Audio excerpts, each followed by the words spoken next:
আমার ছোটবেলায় খেয়াল করেছি যে স্কুলে আমাদের সাথে যারা ভালো করতো না, খারাপ স্টুডেন্ট বা বাবা-মায়ের কথা ঠিকমতো শোনে না, একটু দুষ্টু প্রকৃতির, দেখা গেছে যে ঠিকমতো পড়ালেখা করছে না, তাদের দেখা যাচ্ছে স্কুল থেকে ছাড়িয়ে মাদ্রাসায় ভর্তি করে দিত বা এই হাফিজি পড়তে ভর্তি করে দিত।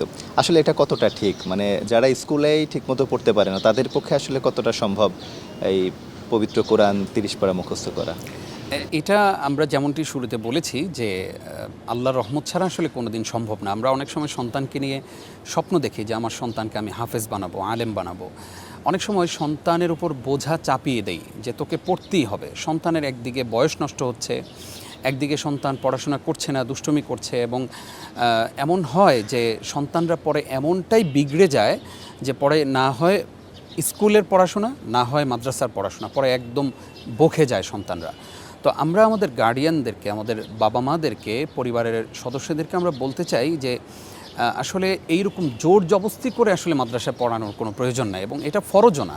একটা ছেলেকে হাফেজ হতেই হবে এইরকম না। আমরা স্বপ্ন দেখতে পারি, সেই স্বপ্নটাকে লালন করতে পারি, সেই স্বপ্নটাকে পরিচর্যা করতে পারি, তবে আমাদের সন্তানদের উপর আমরা যেন বোঝা চাপিয়ে না দিই। এটার দ্বারা যেটা হয় যে পরবর্তীতে ওই সন্তান হিপস পড়লেও সেটা আর মনে রাখতে পারে না, ভুলে যায়, পরবর্তীতে সেই অনুযায়ী আর জীবনকে গঠন করতে পারে না।